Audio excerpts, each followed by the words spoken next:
Should you buy this trimmer? Let's find out. I'm gonna give you the pros, cons, what I think of it, all the information I think you'll need to make a decision.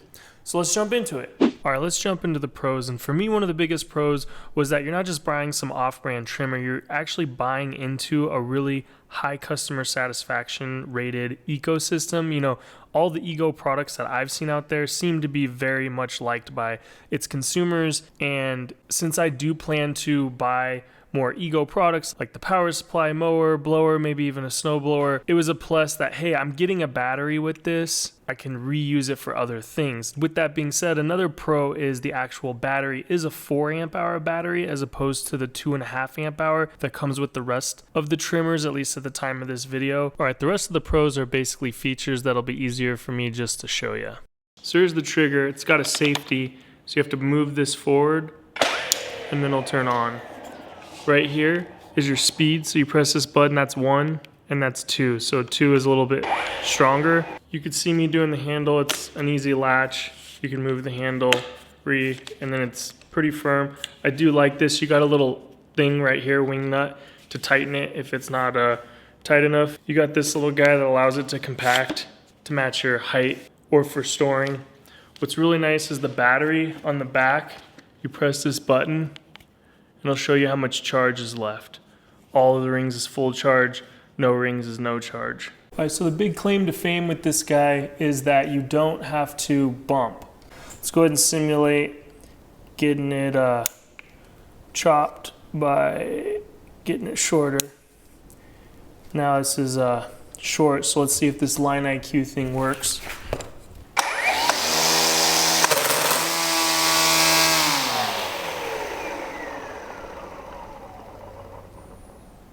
There it goes. So now it has more line out.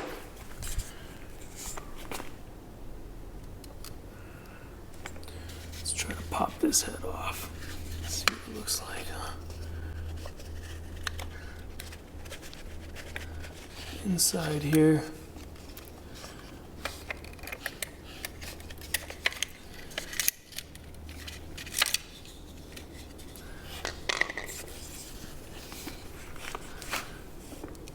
Really close to the end of the spool. I was trying to get through it all.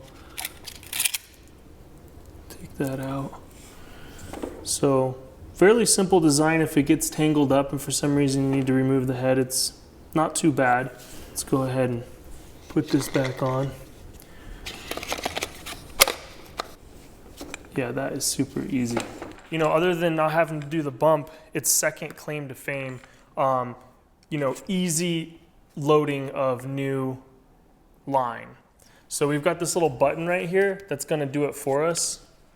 And just so you know, it does come with line already loaded. So you could just buy this, put it together real quick and start going. And it does come with 1 extra line, just so you know. And then it also, you can buy these. And what's nice is you can see it actually, the green and the orange is 1 line. And where they connect is the center that helps you load it. So let me show you how you do this. So what's nice is that there's no lining anything up. You just find one of the eye holes, like you can see here, get it on camera, push it through. Sometimes it's a little tricky, but you'll finesse it through eventually. And then you just pull, and you pull till it changes colors. That's how you know where the middle is, right there. And then we're gonna press this button here, and it should load the spool for us.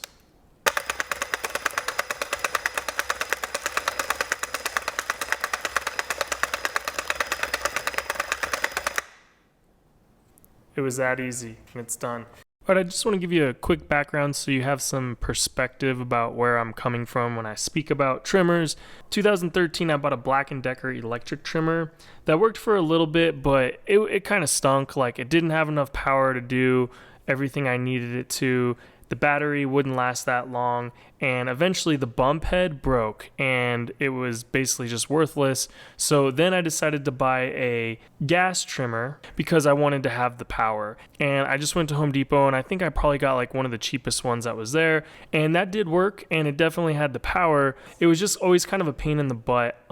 Eventually, I don't know if it was the carburetor or what, it needed some maintenance that I didn't want to do or even know how to do, to where I had to hold the trigger down so that it was in full throttle in order for it to not die. Otherwise, even if I let up on the gas a little bit, it would die. I messed with it a little bit, but I basically just realized like I don't like this trimmer. It was heavy, it was awkward, it was a pain in the butt with adding new line and not getting it tangled. So then I was ready to buy another trimmer. And it's a bit like dating, you know, I learned what I liked and did not like from my last two trimmers. I really liked the quietness of the electric and not having to deal with, you know, having a separate gas tank where I mix the oil and the gas together and, you know, priming it, using the choke, doing that whole dance. But also on the electric one, I didn't like how it didn't have power, the battery didn't last long. And of course, I didn't like the problems that I experienced with both of them. So I started doing some research, and it seemed like the Ego brand has managed to really dominate the landscaping electric tool space. At least that's what I found by researching on YouTube and looking at reviews and stuff. And the Ego trimmer that I actually bought seemed to have everything I wanted and promised to fix all the pain points of normal weed whackers. No need to do the bump anymore or all the issues that can come with bumping. No hassle of loading new line. Plenty of power and battery life. It's nice and quiet. I mean, really on paper, the only downside to this trimmer was price. So let's just cover the cons. In my book, $300 for a trimmer is expensive. But apparently, top-of-the-line trimmers these days, that's just what they cost. But you can definitely get trimmers for a lot less than $300. The biggest con for me is that it's new, untested technology, so no one knows if it's actually going to last. This no-bump Line IQ thing is great, but what if it breaks? Well, then it's pretty much useless. I do see it says 5-year warranty on the tool, but who knows how that process will go and stuff. Usually the less things there are to break on a machine, the more durable the machine is because, you know, things happen and stuff breaks. So that for me is the biggest con, is just that, hey, there are some new things that haven't really been tested, and I don't know if this is actually going to be durable and stand the test of time. I hope it is, but we're not going to know that until this thing's been out for a while.